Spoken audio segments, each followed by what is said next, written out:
चमन लाल महाविद्यालय में अंग्रेजी एवं जंतु विज्ञान विभाग द्वारा भारतीय दार्शनिक अनुसंधान परिषद के सहयोग से भारतीय दर्शन मूल्य का परिदृश्य सामाजिक, नैतिक और आध्यात्मिक विषय पर विशेष व्याख्यान का आयोजन किया गया। कार्यक्रम को संबोधित करते हुए मुख्य वक्ता पतंजलि विश्वविद्यालय के कुलपति प्रो महावीर अग्रवाल ने कहा कि भारत में दर्शन की एक प्राचीन परंपरा रही है। भारतीय परंपरा में आस्तिक नास्तिक दोनों प्रकार के दर्शनों को समान सम्मान प्राप्त हुआ है। भारतीय दर्शन में कर्म को सर्वाधिक प्रधानता प्रदान की गई है। पुनर्जन्म, पाप पुण्य आदि की अवधारणा कर्म सिद्धांत पर ही आधारित है। प्रोफेसर विनय विद्यालंकार ने ईश्वर, आत्मा, जगत आदि के संबंध में उठने वाली जिज्ञासाओं को शांत किया।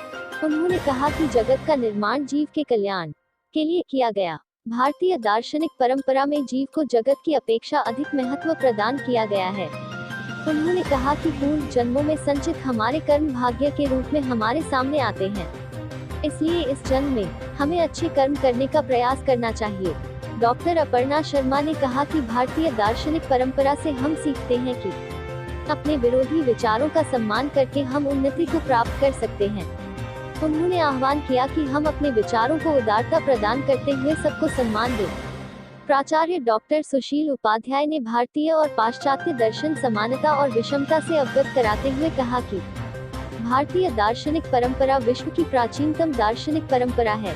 उन्होंने विभिन्न धार्मिक दर्शनों के बारे में विस्तार से चर्चा की। उत्तर महाविद्यालय में दर्शन विषय पर एक बहुत सुंदर आयोजन हुआ है और समय की पुकार है, आवश्यकता है कि हमारी युवा पीढ़ी इस देश की जो दार्शनिक चिंतन धारा है उससे जुड़े, उसको जाने। हम सब जानते हैं कि हमारे देश के द्वितीय राष्ट्रपति डॉक्टर राधाकृष्णन वो दर्शन के बहुत बड़े विद्वान थे, जिनका जन्म दिवस हम शिक्षक दिवस के रूप में मनाते हैं। दार्शनिक चिंतन भारतवर्ष में हजारों लाखों वर्षों से चला आ रहा है और जो समाज को जोड़ने का काम करता है, भिन्न भिन्न परिस्थितियों में समन्वय स्थापित करता है।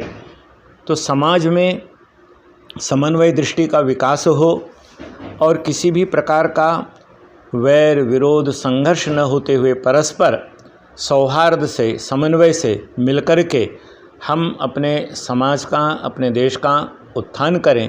इस दृष्टि से महाविद्यालय ने जो ये आयोजन किया है, मैं महाविद्यालय के प्राचार्य जी को, अध्यक्ष महोदय को, प्रबंध समिति के सभी मान्य अधिकारियों को रोम रोम से बधाई देता हूँ, शुभकामनाएं देता हूँ कि उन्होंने युवा पीढ़ी में इस प्रकार की विचारधारा को संक्रमित करने के लिए, उनको बताने के लिए ये आयोजन किया है।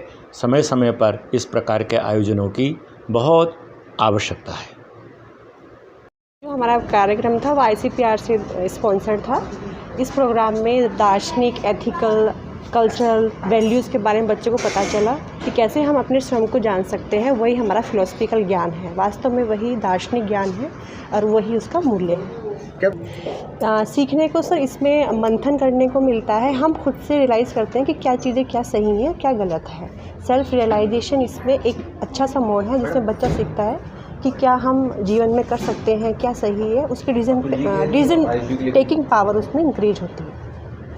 तो बच्चों मानसिक रूप से, उनको नैतिक रूप से ये सब उनको स्ट्रॉन्ग बनाता है और वो भविष्य में अपने जितने भी डिसीजंस हैं वो लेने में सक्षम बनते हैं। क्या आगे भी भविष्य में इस तरह के सेमिनार होते रहेंगे? जब जब हमें ICPR स्पॉन्सर करता रहेगा तब तब हम ये सारे जितने भी बहुमूल्य लेक्चर्स हैं, बाहर से बुलाने जितने भी हमने ज्ञान देने वाले, लेक्चर देने वाले लोग बुलाए, हम टाइम से बुलाते रहेंगे।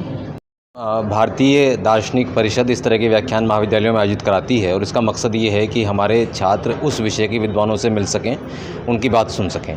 आज का जो विषय था, जो भारतीय दर्शन है, उसके जो मूल्य हैं और उसका जीवन में उसकी उपयोगिता क्या है। हम कहते हैं कि एक बेहतर जीवन जीने के लिए, एक बेहतर इंसान बनने के लिए आप उन मूल्यों को पहचानें। वो मूल्य क्या हैं? आप सच की राह पर चलें, आप न्याय का पक्ष लें, आप जो कमज़ोर, वंचित हैं, गरीब हैं, उनकी मदद करें और आप समाज के उस तबके के साथ खड़े हों चेतना के स्तर पर जो अभी पीछे है। तो हमारे जो स्टूडेंट्स के साथ आज प्रोफेसर महावीर अग्रवाल जी ने और प्रोफेसर विनय विद्यालंकार जी ने जो चर्चा की है, तो उनको ये बताया है कि आप इन आधुनिक तौर तरीक़ों के साथ जीते हुए भी जीवन में दार्शनिक मूल्यों और दार्शनिक पक्ष को अपने जीवन का अनिवार्य हिस्सा बना सकते हैं।